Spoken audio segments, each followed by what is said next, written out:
আজকে এই শুভ মধ্যাহ্নকালীন সময়ে আমরা কিছু ভগবানের কথা শ্রবণ করব।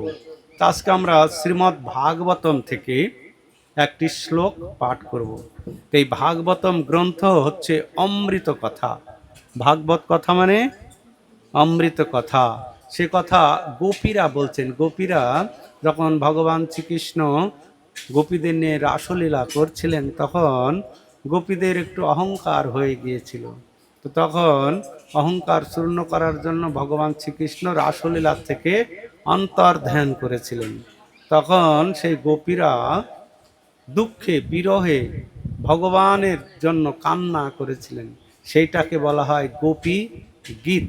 গোপী গীত শুনেছেন? নাম শুনেছেন? গোপী গীত। তো সেই গোপী গীতের একটি সুন্দর শ্লোক আমরা বলবো প্রথমে। তো ভগবানের কথা হচ্ছে অমৃত কথা। আপনি যেভাবেই শ্রবণ করুন, ইচ্ছায় হোক অনিচ্ছায় হোক, জানতে অজান্তে, যেভাবেই হোক শ্রবণ করলেই আমাদের মঙ্গল হবে। তব কথামৃত তপ্ত জীবন অভিভীড়িতং কল্মষাপহং শ্রবণমঙ্গলম শ্রীমদাততম ভুবি গৃহ্ণন্তি তে ভূরিদা জনা তব কথামৃতম। তো ভগবানের কথা হচ্ছে কি? অমৃত। অমৃত কেউ যদি জেনে খায়, না জেনে খায়, অমৃত জেনে খেলেও কাজ হবে, না জেনেও খাওয়া যাবে, হবে কি না? যেমন বিষ, ধানে দেওয়া বিষ আছে না, আপনি জেনে খান আর না জেনে খান, বিষের কাজ করবে? না জেনে যদি খায় তাহলে অমৃতের কাজ করবে না, বিষের কাজ করবে। তো ভগবানের কথা হচ্ছে অমৃত। এই অমৃত আপনি কি দিয়ে খাবেন? কান দিয়ে পান করতে হবে। আমরা মুখ দিয়ে পান করি না, জল পান, শরবত খাচ্ছে না, মদ্যপান মুখ দিয়ে। আর ভগবানের অমৃত কথা কি দিয়ে পান করতে হবে? কান দিয়ে। তো এই কান দিয়ে পান করলে কি হবে? কান দিয়ে শ্রবণ, শ্রবণ মঙ্গলম শ্রীমদততম। শ্রবণ করলেই কি মঙ্গল হবে, যে কোনো ভাবেই হোক ভগবানের কথা শ্রবণ করলে কি হবে? মঙ্গল হবে। তো এইরকম একটা গ্রামে কি একটা বাড়িতে ছিল। তো বাড়িতে একটা ফ্যামিলি, তো তো তার একটা বউ ছিল। তো সেই বউটা খুব মোটা, বুঝা গেল, খুব মোটা স্থূল দেহ। তো ওই কাজকর্ম তেমন করতে পারে না, খায় আর বেশিরভাগই কি ঘুমিয়ে যায়। ওই বসলেই খেয়ে দিয়ে এসে বসলো আর ঘুমিয়ে যায়। তো এইরকমভাবে সে চলে। তো এইরকম গ্রামে একটা জায়গায় হরিকথা হচ্ছে। তো সেই হরিকথা, সুন্দর কথা, তো তার স্বামীটা মনে করছে এইটা বাড়িতে শুধু খায় আর ঘুমায়, একটু ওখানে গিয়ে হরিকথা শ্রবণ করলো তো তার একটু মঙ্গল হবে। কি, ভগবানের কথা শুনলেই তো মঙ্গল হবে। তো সে কি করা যায়? এই তখন বউটাকে বলে, এই তুমি তো খাচ্ছ আর বাড়িতে ঘুমাচ্ছ, তো একটু যাও না, গিয়ে একটু হরিকথা শুনে আসো। তো এরকম বারবার বলতে বলতে, ঠিক আছে, একদম রেগে মেগে, ঠিক আছে তোমার কথায় আমি যাচ্ছি, একদম রেগে মেগে গেল। তো গিয়ে সে পাঠ যে দিচ্ছেন, সে পাঠ দিচ্ছেন। আর এই যে দর্শক সব, আমাদের কাজ হচ্ছে এরকম খেয়াল রাখা, কে আসছে, কোথায় বসতে দেব, ভলেন্টিয়ার যারা, এরকম এখানে শব্দ হচ্ছে রান্নার, যাতে শব্দটা না করে গিয়ে বলতে হবে। এইগুলো হচ্ছে কাদের কাজ? ভলেন্টিয়ারদের কাজ। বললেও বুঝতে পারবে না অনেকে, বুঝা গেল? তখন ভলেন্টিয়ার গুলো বলছেন, আসুন আসুন, তাড়াতাড়ি আসুন, বসুন, জায়গা দেওয়া আছে, বসুন। তো ওই বউটা কি না শুনলো, কি শুনলো? আসুন আসুন, বসুন। তো উনি শুনলো যে কি বললেন, আসুন আসুন বসুন। তো বসেছে, বসা মাত্রই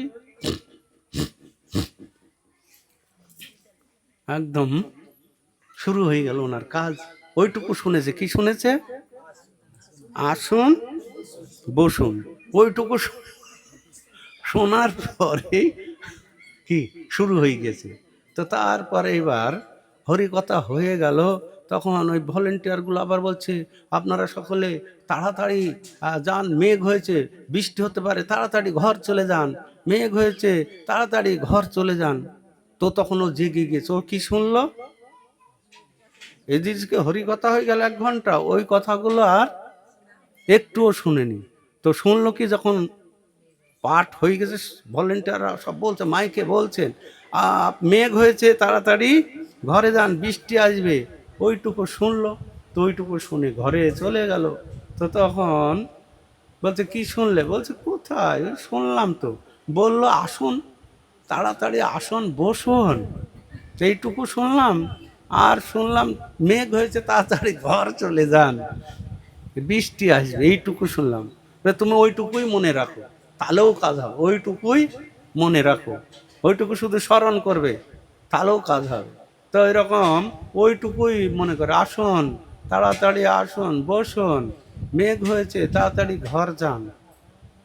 এইটা মুখস্থ করে ফেলেছে, সবসময় ওইটা বলে যখন জেগে থাকে। জেগে খুব কমই থাকে। তো একদিন রাত্রে এরকম খাওয়া দাওয়া করেছে, তো শুয়ে আছে।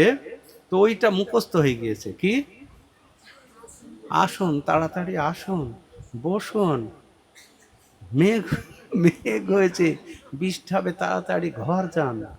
তো এইরকম ওই দিন ওই রাত্রে একটা চোর ঢুকেছে। চোর, এখন ওইগুলো নেই, শীত কাটা চোর আছে, জানেন? নাম শুনেছেন? হ্যাঁ, মাটির ঘরে এরকম শীত কাটে ঘরের পেছন দিয়ে। তো ওই চোরটা এরকম শীত কেটে ঢুকেছে। আর ওই বউটা তো শুয়ে আছে, বুঝতে পারছেন? বউটা শুয়ে আছে, এইদিকে শুয়ে আছে এরকম কাজ করে। তো চোরটা ঢুকেছে, বলছে, আসুন। বউটা কি বলছে, ওর মুখস্থ হয়ে গেছে, ঘুমের ঘরেও ওইটা বলে, ঘুমের ঘরেও আসুন, তাড়াতাড়ি আসুন। তো চোরটা মনে হয়, হায়রে, আমাকে দেখে ফেলেছে, ডাকছে যখন, তখন তার পালানো যাবে না। তো তখন এসে গেল কাছে। তো তখন ও কিন্তু তাকিয়ে নেই, এইদিকে শুয়েছিল, আবার এইদিকে হলো, তাড়াতাড়ি এসেছেন তো বসুন বসুন। তো চোরটা মনে করছে, বসতে বলছে, তাহলে একটু বসি। তো অনেক সময় বসে আছে। তো কিছু সময় পরে আবার বলছেন যে, মেঘ হয়েছে, বৃষ্টি আসবে, তাড়াতাড়ি কি ঘর যান। তখন চোরটা মনে করছে, ঠিক তো, আমাকে বসতে বললো, এখন বৃষ্টি আসছে সত্যি তো, তাহলে এই মা, ত্রিনয়নী মা, এই সাধারণ না, ঘুমিয়ে আছে, ঘুমিয়ে থাকতেও, হ্যাঁ ঘুমিয়ে আছে, তথাপি তিনি সব দেখতে পাচ্ছে, সব বুঝতে পারছে, আমি চুরি করতে এসেছি। আসার সঙ্গে সঙ্গে আমাকে কত আদর যত্ন করলো, তাড়াতাড়ি আসুন বসুন। বসতে বললো, বসলাম। এখন মেঘ হয়েছে সেটাও জানতে পেরেছে, আমাকে তাড়াতাড়ি বাড়ি যেতে বলছে। এ তো সাধারণ মা নয়, হ্যাঁ, এ একদম ত্রিনয়নী মা। তখন সেই চোরটা একদম, মা একদম তার পায়ে পড়ে গেল, মা, মা, আমাকে তুমি কৃপা করেছো মা, আমি আর জীবনে চুরি করবো না, আমি কি করব তুমি বলো মা। তখন তো সে লোকও জেগে উঠেছে, সে বউটা, এই কি, তখন বলছে, না মা, তুমি আমাকে যা বললে, আমি আর কোনোদিন চুরি করতে আসবো না। তুমি আমাকে এখন ঘরে যেতে বলছো, ঘরে তো ঝগড়াঝাটি বউয়ের সঙ্গে, আমি এখন কি করে জীবনযাপন করব। তখন ওই স্বামীটা ভক্ত ছিল, তো তখন বুঝতে পারলো ওই যে বউটা কি শুনে এসছে, কি আসুন, তাড়াতাড়ি আসুন বসুন, মেঘ হয়েছে, তাড়াতাড়ি ঘর যান। তো এইটা ওর মুখস্থ হয়ে গেছে, ওইটা বলেছে চোর, ওতেই কি ধরা পড়ে গিয়েছে। তখন তার স্বামীটা বলল, হ্যাঁ ইনি ত্রিনয়নী, তো ইনি যা বলে তো সত্য হয়ে যায়। তো এখন বাড়িতে গিয়ে আর এই চুরি চারটা করিস না, এখন একটা জপমালা নিয়ে কি জপ কর, তাহলে তুই জীবনে বাঁচতে পারবি, না হলে এই মা দেখে ফেলেছে, এখন তো জীবন শেষ হয়ে যাবে। হ্যাঁ বাবু, আমি এখন থেকে জব করব, ভক্ত হয়ে যাবো। বাড়িতে গিয়ে চুরি করা বন্ধ করে দিয়ে কি হয়ে গেল, ভক্ত হয়ে গেল। তো দেখুন, এই হরি কথা আপনি জানতে ইচ্ছায় অনিচ্ছায় যেভাবেই আসুন, আসুন আসুন বসুন, ওইটা মনে রাখলেই হবে, কি হ্যাঁ, আসুন বসুন, মেঘ হয়েছে, তাড়াতাড়ি এটাও যদি মুখস্থ করে রাখবে, তাও দেখুন ওই কথাতেই, সাধুর অল্প একটু কথাতে একটা চোরও কি ভক্ত হয়ে গেল। তো ভগবানের কথা হচ্ছে অমৃত, তাই বললেন তব কথামৃতম তপ্ত জীবনম কোভিভিড়িতং কলমশাপহম শ্রবণমঙ্গলম শ্রীমদত্তম। ভগবানের কথা শ্রবণ করলেই কি মঙ্গল হবে। আপনি ইচ্ছায় শ্রবণ করুন, অনিচ্ছায় বুঝে করুন, না বুঝে করুন, কানের ভিতরে একবার কি ঢুকলেই কাজ হবে। কেন? ভগবানের কথা অমৃত। তো এইরকম অনেক ঘটনা আছে, অনেক মানুষ এরম ভগবানের কথা শুনতে এসে বসতে থাকতে থাকতে ঘুমিয়ে যায়, প্রসাদ পায়, তাতেই তার কি এই যে এখানে আসলে ক্ষতি তো কিছু হবে না। এখানে এসেছে ইচ্ছায় আসেনি, যা একটু ডেকে গিয়েছে একটু যায়, তো এই যে এখানে আসলে হরিনাম কর্ণে শ্রবণ করলো, ভজন হলো, এখন ভগবানের কথা হবে, সেটাও হবে, একটু পরে প্রসাদ পাওয়া যাবে। ক্ষতিটা কোথায়? ক্ষতি আছে কিছু? সব দিকেই লাভ। তো এখানে আমাদের নীলপুরাতে নামহট্ট সংঘ আছে, আমাদের ভক্তরা এখানে নামহট্ট সংহিতা আছে। এই নামহট্ট কাদের জন্য? এই নামহট্ট হচ্ছে গৃহস্থদের জন্য, যারা মঠ মন্দিরে ব্রহ্মচারী সন্ন্যাসীদের ন্যায় থাকে না, যারা গৃহে থাকে। তো গৃহে থেকে এনারা কিভাবে হরিভজন করবে, হরিভজন করে ভগবানকে লাভ করে ভগবানের কাছে ফিরে যাবে, তো সেই শিক্ষা এই নামহট্ট দিচ্ছে। তো আমাদের এখানে ভক্তরা আসে, কি প্রভু নবকুমার প্রভু আসেন, আপনারা চেনেন, আরও অনেক ভক্ত আসেন। তো এই রকম আপনারা নামহট্টের সঙ্গে যুক্ত হয়েছেন, আপনারা বড় ভাগ্যবান, সুকৃতিবান। কেন?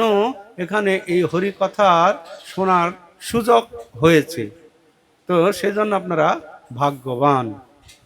তো সন্ন্যাসী ব্রহ্মচারী ওনারা মঠে থাকে, আপনারা যেহেতু গৃহী ভক্ত, গৃহে থাকেন, তো ভগবান 4টে আশ্রম তৈরি করেছেন, তাই না? ব্রহ্মচর্য, গৃহস্থ, বানপ্রস্থ, সন্ন্যাস। 4ই বর্ণাশ্রমী যদি কৃষ্ণ নাহি ভজে, সকর্ম করিলেও সে রৌরবে পড়ি মজে। 4ই বর্ণাশ্রমী, 4টে বর্ণ এবং 4টে আশ্রম আছে। 4টে বর্ণ কি কি? ব্রাহ্মণ, ক্ষত্রিয়, বৈশ্য, শূদ্র। 4টে আশ্রম ব্রহ্মচর্য, গৃহস্থ, বানপ্রস্থ, সন্ন্যাস। তা আপনারা কোন আশ্রমে আছেন? গৃহস্থ আশ্রমে। তো গৃহস্থ আশ্রমে আছেন, এটা খারাপ নয়, এই গৃহটা আশ্রম। এই আশ্রমের মতো যদি আমরা জীবনযাত্রা করব তাহলে খুব সুন্দর। আশ্রমটাকে কখনো শ্মশান করা ভালো নয়। আশ্রম মানে খুব সুন্দর। আশ্রমে কি হয়? ভগবানের নাম কীর্তন এইগুলো হবে। আর না হলে কি হবে না, এই ভূতের বাসা হয়ে যাবে, ভূতের বাসা। তখন আমরা এই সংসারে ভগবানকে ভুলে যাব, তখনই না মায়া পিশাচি ভূত আছে না, ভূত আপনাদের এদিকে ভূতে ধরে না, তো এইরকম ভূতে ধরবে। কৃষ্ণ ভুলি যেই জীব অনাদি বহির, কৃষ্ণ ভুলি যেই জীব ভগবাঞ্ছা করে, নিকটস্থ মায়া তারে জাপটিয়া ধরে। পিশাচি পাইলে যেন মতিচ্ছন্ন হয়, মায়াগ্রস্ত জীবের হয় সে ভাব উদয়। আমি সিদ্ধ কৃষ্ণদাস এই কথা ভুলে, মায়ার নপর হয়ে চিরদিন বলে। কভু রাজা, কভু প্রজা, কভু বিপ্র শূদ্র, কভু দুঃখী, কভু সুখী, কভু কীট ক্ষুদ্র। এই মতো সংসার ভূমিতে কোনো ভাগ্যবান জন সাধু সঙ্গে নিজ তত্ত্ব অবগত হন। নিজ তত্ত্ব জানিয়া আর সংসার না চাই, কেন বা ভজিনু মায়া করে হায় হায়। কেঁদে বলে ওহে কৃষ্ণ আমি তব দাস, তোমার চরণ ছাড়ি আমার হইল সর্বনাশ। কৃষ্ণে যদি কাকুতি করি ডাকে একবার, কৃষ্ণ তারে কৃপা করি ছাড়ানো সংসার। তো আমরা যখনই ভগবানকে ভুলে ভগবান চা করবো, ভগবানকে বাদ দিয়ে, তখনই কি হবে না, অতএব তখন মায়া তাকে চাপটে ধরে। মায়া কিরম চাপটে ধরে? পিশাচি পাইলে যেন মতিচ্ছন্ন হয়। এমন গ্রামে অনেকের ভূতে ধরে না, ভূত ধরা দেখেছেন? হ্যাঁ, ভূতে ধরে না, হ্যাঁ, উল্টা পাল্টা বকতে থাকে, তখন সবাই বুঝতে পারে ভূতে ধরেছে, ঘাড়ে ভূত চেপেছে, ওঝাকে ডেকে নিয়ে আয়। ওঝা আসে, মন্ত্র পড়ে, এই তুই কোথায় থাকিস রে? ওই অমুক তাল গাছে থাকি। তোর নাম কি রে? বউটার নাম হয়তো মমতা, সে বলে আমার নাম খেদি। তো এখানে কি করতে এসছি না, একে খুব ভালো লাগে, যেহেতু ওই ভূত পেত, হ্যাঁ, ডাকিনী শাকিনী এরা অপমৃত্যু হলে এরা কি না এই অবস্থা হয়, এরা দেহ পায় না, অশরীরী আত্মাতে ঘুরতে থাকে। তো এই যার কাছে সুযোগ পাবে তার ঘাড়ে চেপে বসে, বোঝা গেল? তো তখন ওজা ঝাড়তে ঝাড়তে ঝাড়তে তখন ওই ভূত পালায়। তা আমাদের এরকম ভূত চেপেছে, আমি সিদ্ধ কৃষ্ণদাস এই কথা ভুলে মায়ার নপর হয়ে চিরদিন বলে, কবু রাজা কবু প্রজা কবু বিপ্র শূদ্র, কবু সুখী কবু দুঃখী কবু কীট ক্ষুদ্র। তেই মতো সংসার ভূমিতে কোনো ভাগ্যবান জন সাধু সঙ্গে, এই যে আপনারা এসেছেন সাধু সঙ্গে নিজ তত্ত্ব। তো নিজ তত্ত্বটা কি না, আমরা সবাই কৃষ্ণের দাস, আমরা সবাই কৃষ্ণের দাস। তো কৃষ্ণের দাস, আমরা কেউ এরকম বাঙালি না, আমরা কেউ উড়িয়া না, আমরা কেউ অসমিয়া না, আমরা কেউ আমেরিকান না, আমরা কেউ ভারতীয় না, আমরা কেউ নারী না, কেউ পুরুষ না, আমরা সবাই আত্মা, আমরা সবাই আত্মা। এখানে যতজন আমরা আছি তো সবাই এক একজন এক একটি আত্মা। আত্মা কখনো নারীও না, কখনো পুরুষও না, হিন্দুও না, মুসলমানও না, এবং ভারতীয় না, আমেরিকানও নয়, বাঙালিও না, উড়িষ্যার উড়িয়াও নয়।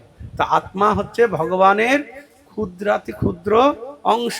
ভগবান সে কথা বলছেন, মামই বংশ জীবলোক ও জীবভূত সনাতন মনষষ্ঠীন্দ্রিয়ানি প্রকৃতি স্থানী করসতি। আমার অংশের অংশ এই আত্মা, জীব। আমরা সবাই এই যে একটা হাতির দেহে যে আত্মা আছে, হাতির দেহে, একটা পিঁপড়ের দেহেও সেই আত্মা আছে, আমাদের দেহেও সেই আত্মা আছে। আত্মা আমাদের শরীরে আছে জন্য আমরা কথা বলছি, হাত নড়ছে, চোখ পিটপিট করছে, এই কোথায় গিয়েছিলি রে বলছে। যদি আত্মা দেহ না থাকবে তখন সবাই তাকে দেখে ভয় করবে। এ দেহে জীবাত্মা বাস করে যতদিন, কুশল জিজ্ঞাসা তব গৃহে ততদিন, অনন্তর প্রাণবায়ু দেহ নাশে, ভার্যাও হইবে ভীত এ দেহ পরশে, ভজ ভজ মূঢ়মতে ভজ শ্রীকৃষ্ণ চরণ, কেহ না রক্ষিবে কাছে আসিলে মরণ। আত্মা যত সময় দেহে থাকবে সবাই কথা বলবে, খেয়েছিস, কোথায় গিয়েছিলি, হ্যাঁ, ভালো আছিস বলবে, হাত এরকম নড়বে, নড়বে কি না, চোখের পলক পড়বে, কথা বলতে পারবো। আত্মা যখনই এই দেহ থেকে চলে যাবে তখন কি হবে, মৃত ব্যক্তি। এরকম একটা গ্রামে এরকম একটা বাড়িতে একটা ছেলে ছিল, সেই মাস্টার মশাই, মাস্টার, বুঝতে পারছেন তো, মাস্টার ছিল কেন, তার শ্বশুর মশাই মাস্টার ছিল। তো সেই মাস্টার দেখছে আমি একটা মেয়ে আছে আমার, এই মেয়েটার বিয়ে দেবো মাস্টার ছেলের সঙ্গে। তো খুঁজে খুঁজে একটা মাস্টার মশাই পেয়েছে। এরকম সবাই চায়, যেমন একটা চাকরিওয়ালা লোক চায় চাকরিওয়ালা জামাই খুঁজতে, কি চাই কিনা, হ্যাঁ, ব্যবসায়ী লোক তারা চায় ব্যবসায়ী ছেলের সঙ্গে বিয়ে দেবো, চাকরিওয়ালার সঙ্গে দেব না। যারা চাষি ঘরের লোক তারা কি না, একটা চাষি জামাই, চাষ করে সেই রকম জামাই, এইরকম সবাই এরকম চায়। তো এইরকম একটা গাঁজা খায় একটা লোক, গাঁজাখোর, সে মনে করছে যদি একটা গাঁজাখোর জামাই পেতাম, তার একটা মেয়ে আছে, বুঝতে পারছেন তো, এই কথা নয় তো, একটা গাঁজা খাওয়া যদি একটা ছেলে পেতাম, শ্বশুর জামাই, হ্যাঁ, একসঙ্গে কি গাঁজা খেতে পারতাম, কত আনন্দ হতো, কি ভালো লাগে না? তো ওই রকম খুঁজতে খুঁজতে একটা জামাইকে, আর কেউ বলে কোনো ছেলে আমি গাঁজা খাই তাহলে কি তার বিয়ে দেবে, কেউ বিয়ে দেবে না। তো এরকম খুঁজে খুঁজে যখন আর জানতে পারলো না কে গাঁজা খায় না মদ খায়, যাকে একটা ছেলে জুটে গেল তার মেয়ের জন্য। তো মেয়ে জুটে গেল, বিবাহ হয়ে গেল, অষ্টমঙ্গলায় এসছে জামাই বাড়িতে। তো জামাই এসে গেছে, খাওয়া দাওয়ার খুব ধুমধাম, কিন্তু জামাইও গাঁজা খায়। তো সে শুধু আনচান করছে, গাঁজা খেতে পাচ্ছে না, তো কোথায় যায়? এখন নতুন শ্বশুর ঘর এসছে, এখন যদি জানতে পারে যে শ্বশুর যে আমি গাঁজা খাই, তাহলে মান সম্মান থাকবে? মান সম্মান থাকবে? থাকবে না। ওই শুধু আনচান করে, ভালো ভালো খাওয়ার দিচ্ছে বাড়িতে, ছানা মাখন আম কাঁঠাল আরও কত কিছু, বোঝা গেল? তো কিন্তু ওর গাঁজা না খেতে পেয়ে মন চান চান করছে। আবার শ্বশুরও সেও বেকায়দায় পড়েছে। এখন জামাই ঘরে এসছে, এখন যদি আমি গাঁজা খাই, জামাই যদি দেখে কি, তাহলে মান সম্মান থাকবে? যে রে, হ্যাঁ, শ্বশুর গাঁজা খায় রে, গাঁজা খাওয়া শ্বশুর, কোন বাড়ি বিয়ে করলাম এই ভাবে। তো শ্বশুরও গাঁজা খেতে পাচ্ছে না। এইরকম করতে করতে অষ্টমঙ্গলা, মানে অনেক কয়দিন থাকে না জামাই, কি বোঝা গেল?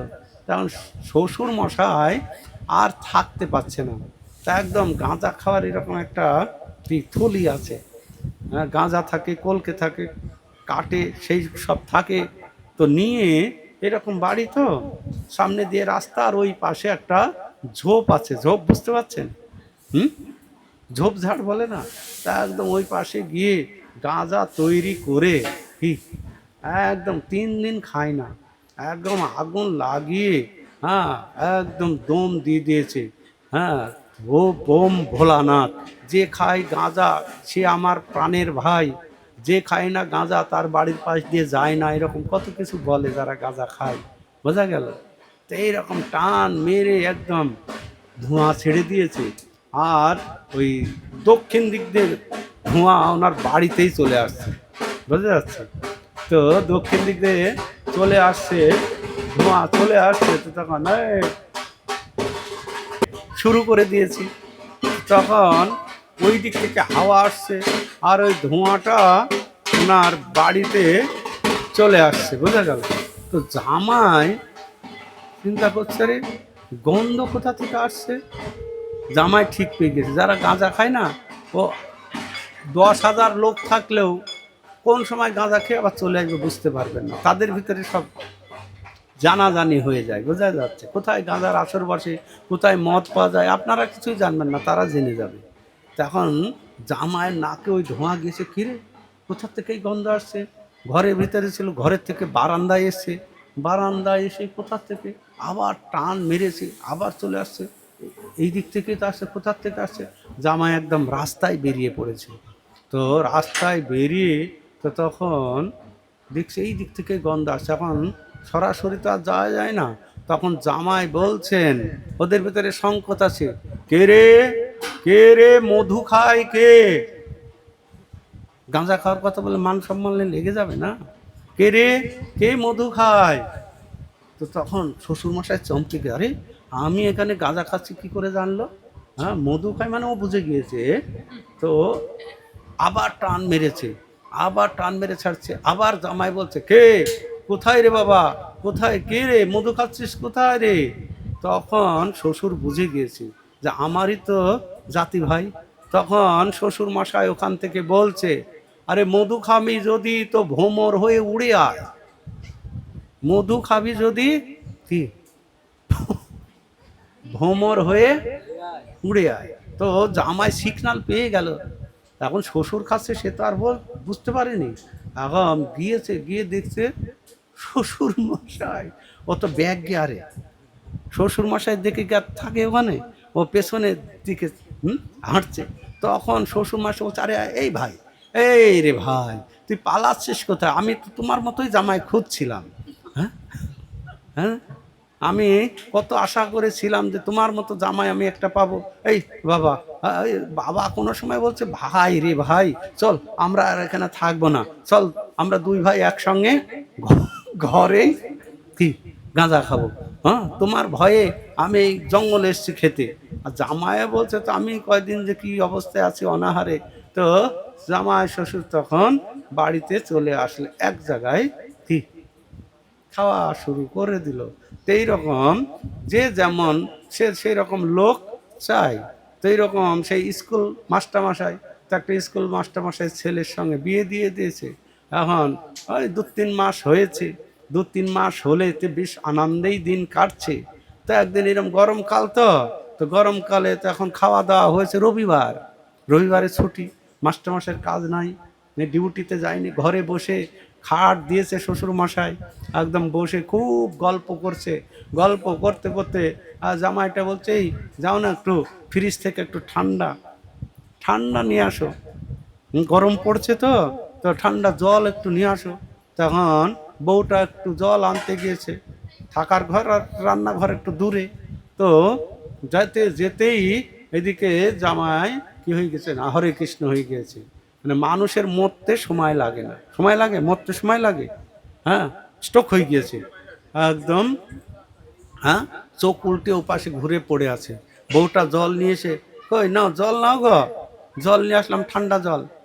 তার কথা বলছে না, কয়েকবার বলছে জল নাও গো জল নাও, তো তখন কথা বলছে না। আরে এই বত্রে রাগ হয়ে গেল, নাও জল নাও গো। ওইদিকে মুখ ঘুরে আছে তো, একদম টেনেছে, টেনে দেখছে চোখ ওপরের দিকে। হায় রে আমার কি হলো রে, আমার স্বামী মরে গিয়েছে রে, পাড়ার লোক কোথায় আছো গো, ছুটে আসো। ওই বাইরে গিয়ে উঠানে কান্না করছে, লোকজনকে ডাকছে, লোকজন ছুটে আসলো পাড়ার লোক। কি হয়েছে কি হয়েছে দেখো, তোমার জামাই দেখো কি হয়েছে।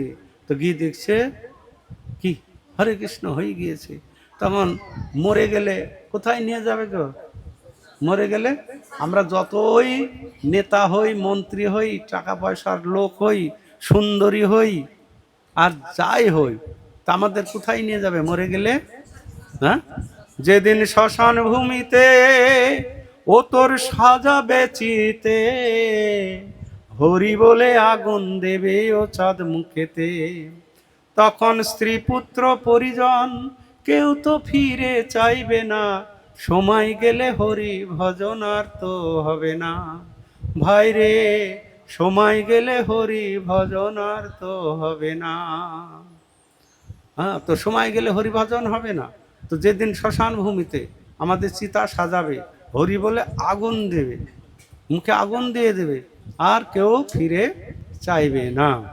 যেদিন জমের দূত এসে ও তোকে ধরবে রে কোষে, মায়া কান্নায় কাঁদবে রে তোর জননী বসে।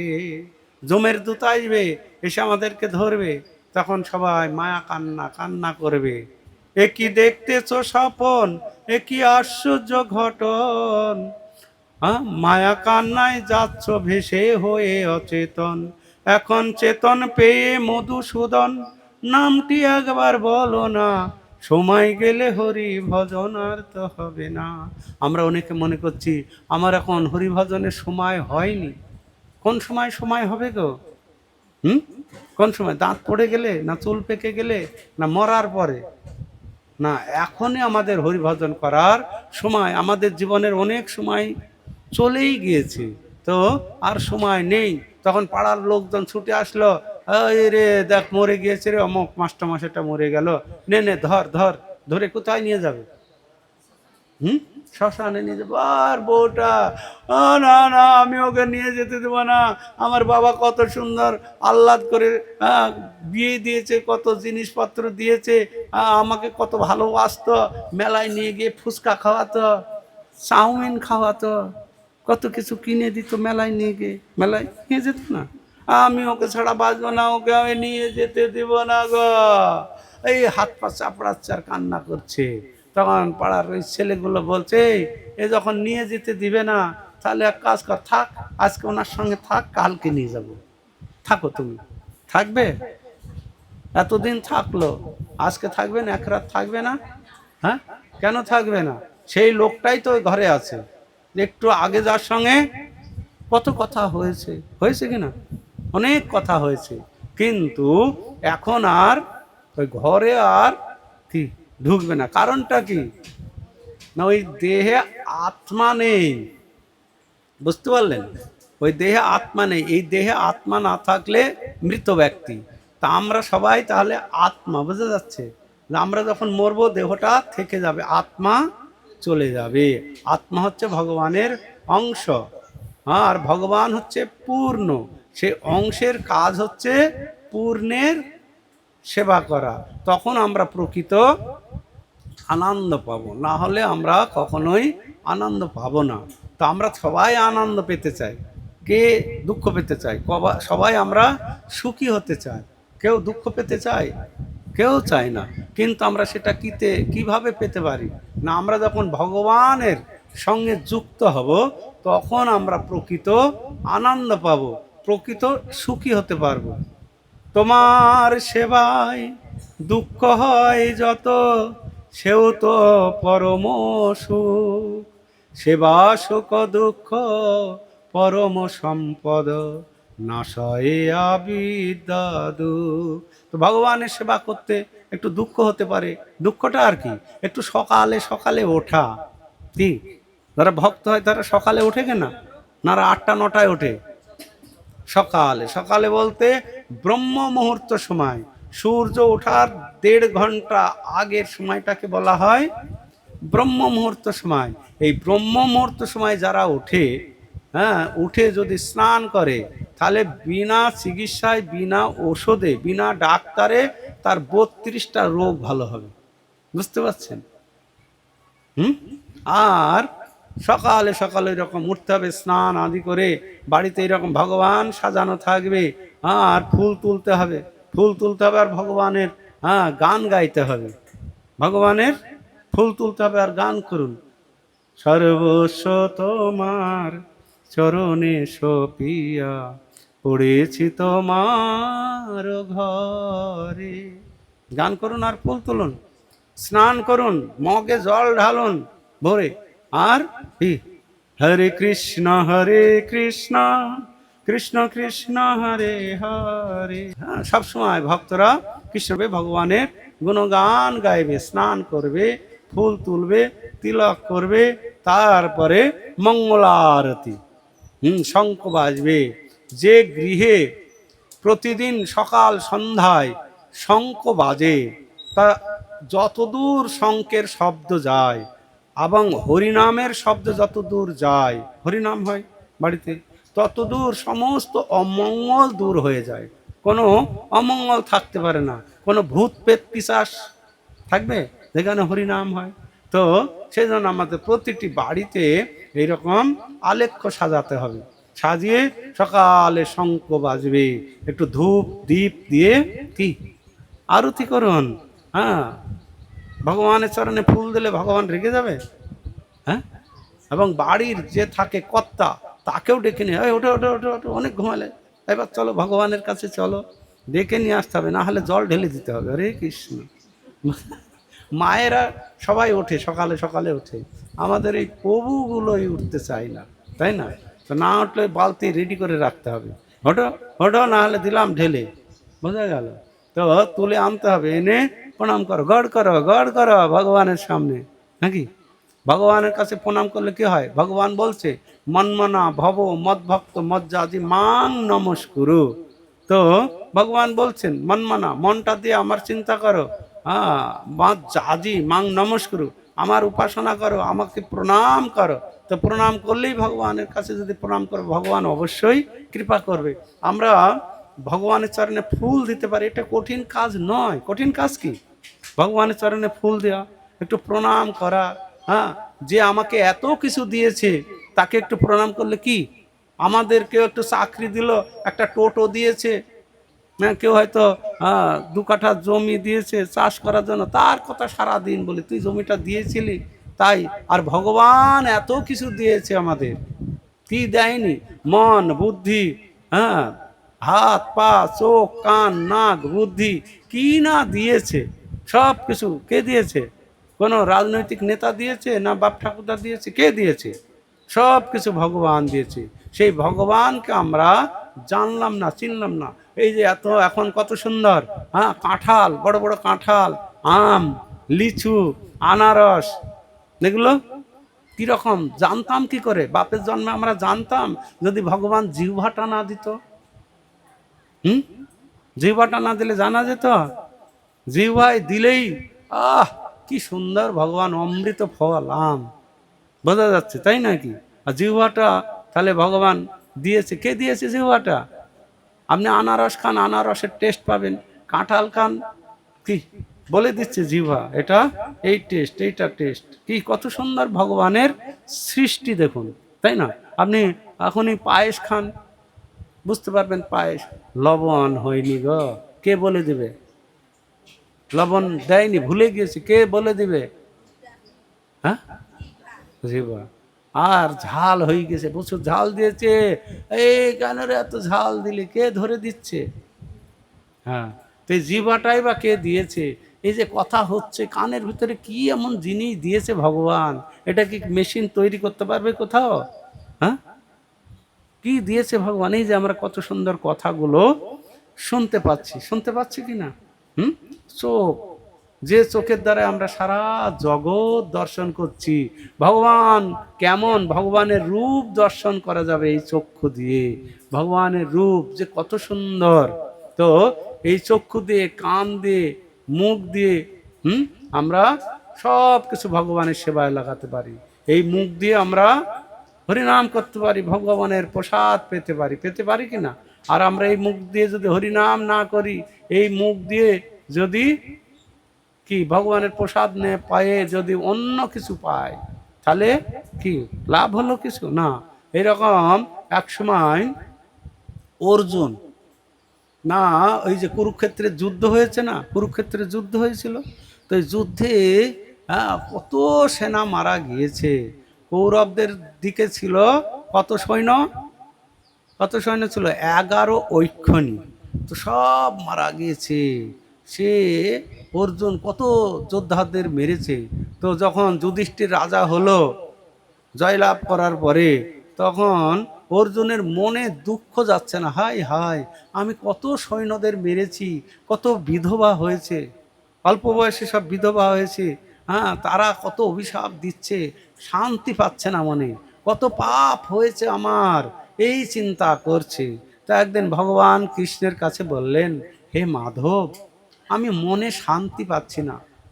কেন? যে যদি কেউ পাপ করে, পাপ জানে মনে, যে পাপ করে তার মন জানে যে পাপ করেছি, আর মন কখনো শান্তি পায় না। তো অর্জুন তখন মনে করছে, হায় হায় আমি কত পাপ করেছি, মনে শান্তি পাচ্ছে না। তো কৃষ্ণকে বলছে, হে মাধব, হে কৃষ্ণ, আমি মনে শান্তি পাচ্ছে না। বলছে কেন?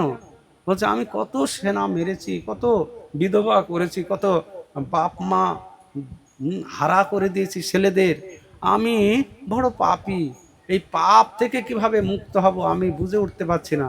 তো জনার্দন, হে মাধব, আমি শুনেছি গঙ্গা স্নান করলে কি পাপ থেকে মুক্ত হওয়া যায়। তা আপনারা জানেন গঙ্গা স্নান করলে পাপ মুক্ত হওয়া যায়?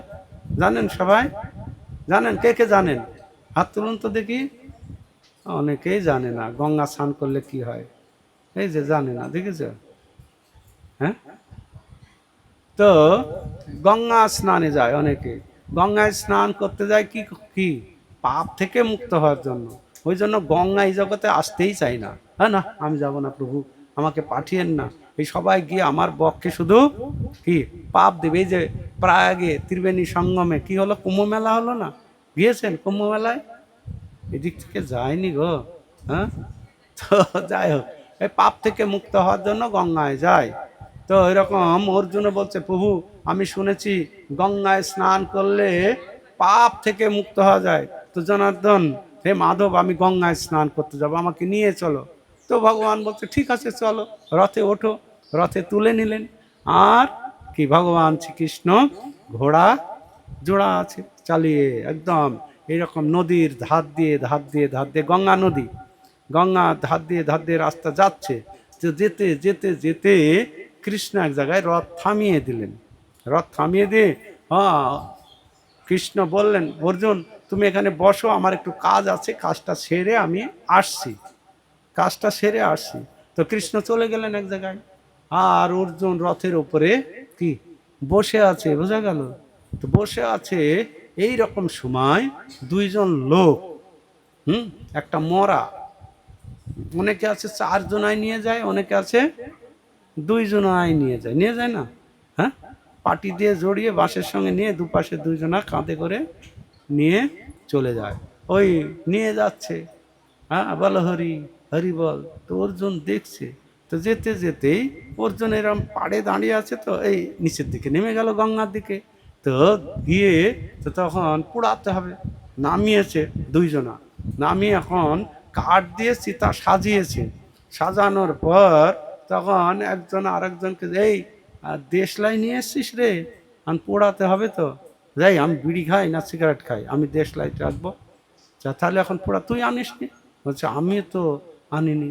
তাহলে এখন একে পোড়াবি কি করে? আগুন আনিস নি, সাজানো তো হয়ে গেল, মরা তো পড়ে আছে, মরাটা পড়ে আছে, খুলে দিয়েছে পাটির ভিতর থেকে, খুলে একদম পড়ে আছে। তো তখন এরকম সময় একজন বলছে তুই থাক, আমি তাহলে আগুন আনতে যাই। বলছে ভালো বুদ্ধি, আমি এখানে বসে থাকবো আর আমার ঘাড়ে চাপবে নাকি? তুই থাক, আমি যাই। বলছে না, আমি যাবো না, আমি থাকবো না। তো তাহলে দুইজনাই চল, এসে তারপরে পোড়াবো। আর দুইজনাই চলে গেল। এই রকম সময় একটা একদম রোগা পটকা একটা শিয়াল, রোগা পটকা একটা শিয়াল, সে গন্ধ পেয়েছে, মরার গন্ধ পেয়ে একদম ছুটিয়ে চলে আসছে। অনেক দিন পর একটু পেট ভরে খাওয়া যাবে, কি অনেক দিন পর একটু পেট ভরে খাওয়া যাবে, একদম খুব খুশি, একদম এসে খাবো। এখন কোন দিকে খায়, একদম চক্কর মেরে নিল, কোথার থেকে খাওয়া শুরু করি। তো এখন পায়ের থেকে খাওয়া শুরু করি, পায়ের দিকে কামড়াতে গিয়ে তো এই গরু বলুন, শিয়াল বলুন, কুকুর বলুন, আগে শুঁকে নেয়, খাওয়ার আগে শোকে না। এখন শুঁকছে পায়ের দিকে, পাটাকে কামড়াবে, তখন দেখছি না, এই পাটাকে খাওয়া যাবে না। কেন? এই পা দিয়ে কোনোদিন মন্দিরে যায়নি, কোনো ধামে যায়নি, বৃন্দাবন যায়নি, পুরী ধামে যায়নি, মায়াপুরে যায়নি, এই শুধু ওই মাইক ডিজে বাজিয়েছে আর নেচেছে এই পা দিয়ে। এই পা খাওয়া যাবে না।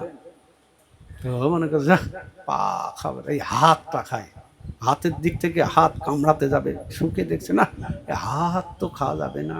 এই হাত দিয়ে যত রকমের অপকর্ম, কত পশু বলি দিয়েছে, বুঝতে পারছেন, কত জীব হত্যা করেছে। এই হাত দিয়ে কোনো জপমালা নেয়নি, কোনোদিন হাত দিয়ে কাউকে মালা পরায়নি, এই হাত দিয়ে কোনোদিন ভগবানের মন্দির মার্জন করেনি, এই হাত দিয়ে শুধু পাপ আর ঘুষ খেয়েছে, হাত দিয়ে টাকা গুনেছে শুধু। না, হাত খাওয়া যাবে না। কেন? যা, এই কানটা খাওয়া শুরু করি, কান কামড়াতে গন্ধ বেরোচ্ছে রে। এই কানে কোনোদিন ভগবানের কথা শ্রবণ করেনি, শুধু আজে বাজে কথা, আজে বাজে গান শুনেছে।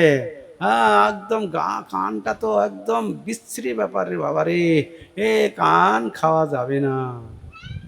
তখন মানে মুখটাকে কামড়ায়, তো মুখটাকে কামড়াতে গিয়ে ভক ভক করে গন্ধ বেরোচ্ছে। তো রাত্রে পার্টি হয়েছে, তো মানে মদ খেয়েছে আর ওই সমস্ত কি খেয়েছে, এখনো দুর্গন্ধ বেরোচ্ছে একদম। হাই হাই, এই মুখে কোনোদিন হরিনাম করেনি, এই মুখে কোনোদিন ভগবানের প্রসাদ পায়নি, এই মুখে কোনোদিন ভগবানের নাম গুণগান গায়নি, এই একদম সব অপবিত্র মুখটা। হা হা, মুখে তো কামড়ানোই যাবে না, খাওয়াই যাবে না, ধুর আজকে আমার উপবাসই গেল গো। ওই মনের দুঃখে আর কে চলে যাচ্ছে, কি আর খাওয়া গেল না। তখন তো ওই রকম সময় এরকম মোটা সোটা আর একটা শিয়াল, ওরা গন্ধ পায়, ও চলে এসছে, বলছে কিরে চলে আসছিস, খাবি না? চল, যা তুই খা, আমি খাবো না। যে কেন রে? বলছে ওর পাও খাওয়া যাবে না, এরকম কোনোদিন কোনো ধামে যায়নি, কোনো মন্দিরে যায়নি, কোনোদিন একটু নৃত্য করেনি ভগবানের নাম করে। হাত খেতে গেলাম, হাত শুধু পাপ কর্ম করেছে, শুধু জীব হত্যা, হাঁস মুরগি ভেড়া ছাগল, হ্যাঁ টিকটিকি গিরগিটি গেঁড়ি শুধু মেরেছে। কি হাত দিয়ে? হাতও খারাপ। কান খেলি না, কানে তো কোনোদিন ভগবানের কথাই শোনেনি, কোনোদিন হরিনাম শোনেনি, শুধু ওই আজে বাজে ডিজে গান বাজে না, ডিজে না কি যে এই যে নিয়ে এসেছিল, ওইগুলো বাজাতে পারবে। যে অনুষ্ঠানে মাইক বাজাতে পারছে না, বুঝতে পারছেন? এখনই বলুন, এই আমাদের অনুষ্ঠানের পরে শুরু হয়ে যাবে, কে আনিল রে, এইসব গান শুরু হয়ে যাবে, বুঝা গেল? তো মুখ, মুখ খালি না, বলছে মুখ দিয়ে তো এখনো গন্ধ বেরোচ্ছে, রাত্রে মদ খেয়েছে, হ্যাঁ মাংস খেয়েছে, এই খেয়েছে, কোনোদিন মুখ কোনোদিন হরিনামই করেনি, ওই মুখ দিয়ে কোনোদিন ভগবানের প্রসাদ পায়নি, শুধু আজে বেজে সারা জীবন এইসব খেয়েছে। একদম তুই খা, যা, আমি খাবো না। তখন সেই মোটা শিয়ালটা বলছে, এই তাহলে আর কি করা যাবে, আমরা কি উপবাস দেবো নাকি? ওই যে হ্যাঁ পাড়ে, গঙ্গার পাড়ে, ওই যে রথের উপরে একজন কি রথের উপরে আছে, চল ওকেই খায়, তাজাই খায়, চল। তো সেই রোগা পেটকাটা বলছে ওকে তো খাওয়াই যাবে না, একে তো তাও খাওয়া যাবে, ওকে তো খাওয়াই যাবে না। বলছে কেন? বলছেন যার পাদপদ্ম থেকে গঙ্গার উৎপত্তি, যার পাদপদ্ম, কার পাদপদ্ম থেকে গঙ্গার উৎপত্তি? ভগবানের পাদপদ্ম থেকে গঙ্গার উৎপত্তি। সেই ভগবান যার সঙ্গে সব সময় থাকে, যার নাম শ্রবণে জগৎ পবিত্র হয়, একবার নাম করলে যত পাপ হরে, পাতকীর সাধ্য নাই তত পাপ করে।